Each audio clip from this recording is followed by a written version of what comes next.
कहानी अधिकार की लड़ाई। रमेश एक छोटी सी बस्ती में रहता था जो शहर के कूड़े के ढेर के पास थी। उसका बचपन उसी बदबूदार और दूषित माहौल में गुजरा। रमेश के पिता कचरा बीनकर परिवार का पेट पालते थे। रमेश में एक तीव्र जिज्ञासा और पढ़ने की इच्छा थी। बस्ती के बच्चों के लिए कोई स्कूल नहीं था। रमेश अपने पिता के साथ कूड़ा बीनने के बाद गांव से थोड़ी दूर एक लाइब्रेरी थी। उस लाइब्रेरी की एक तरफ थोड़ी दीवार टूटी हुई थी। रमेश बही से झांककर वहां रखी किताबों को देखता था। एक दिन लाइब्रेरियन, जो एक दयालु व्यक्ति थे, उन्होंने उसे देख लिया।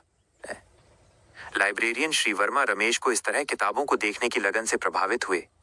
उन्होंने रमेश को पढ़ाने और लाइब्रेरी में आकर पढ़ने की इजाजत दे दी, लेकिन एक शर्त रखी। उसे रोज नहाकर आना होगा, चाहे उसके घर में पानी हो या न हो, और वो किसी को डिस्टर्ब नहीं करेगा। रमेश ने इस मौके को हाथ से जाने नहीं दिया। वो रोज सुबह सबसे पहले सार्वजनिक नल से पानी भरकर नहाता और लाइब्रेरी खुलने से पहले दरवाजे पर बैठकर अपनी किताबें पढ़ता। जब बस्ती के लोगों को पता चला कि रमेश पढ़ाई कर रहा है, तो उन्होंने उसका मजाक उड़ाना शुरू कर दिया। उनके पिता को ताने दिए जाते थे, कचरे के ढेर में आईएएस बनेगा क्या। स्कूल के बच्चों ने भी रमेश को अपने साथ खेलने नहीं दिया। तुम गंदे हो, कचरे वाले के बेटे हो। एक बार तो कुछ अमीर बच्चों ने जानबूझकर उसकी किताबें फाड़ दी। रमेश रोया नहीं।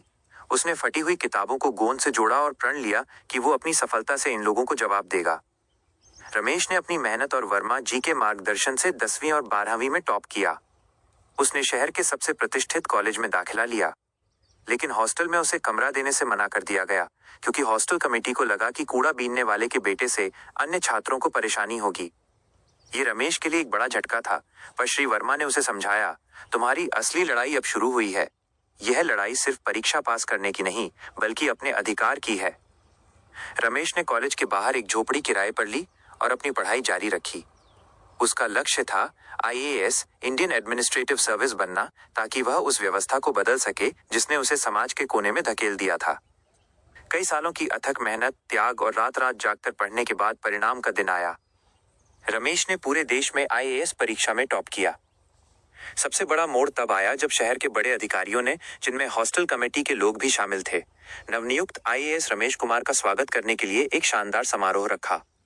रमेश ने स्टेज पर आकर सबकी प्रशंसा स्वीकार की और फिर अपना भाषण शुरू किया।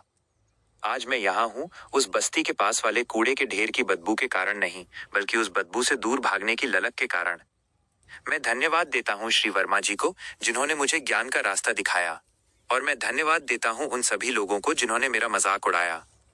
आपके तानों ने मुझे हर बार और मजबूती से लड़ने की प्रेरणा दी। रमेश ने अपनी पहली पोस्टिंग उसी शहर में ली और सबसे पहले उस बस्ती के बच्चों के लिए एक अच्छा स्कूल बनवाया। सीख किसी व्यक्ति का जन्म स्थान या आर्थिक स्थिति उसकी क्षमता को परिभाषित नहीं करती। दृढ़ इच्छा शक्ति, मेहनत और सही मार्गदर्शन से कोई भी सामाजिक बाधा को पार कर सकता है और शीर्ष पर पहुंच सकता है। अगर वीडियो अच्छी लगी हो तो वीडियो को लाइक और चैनल को सब्सक्राइब जरूर करें।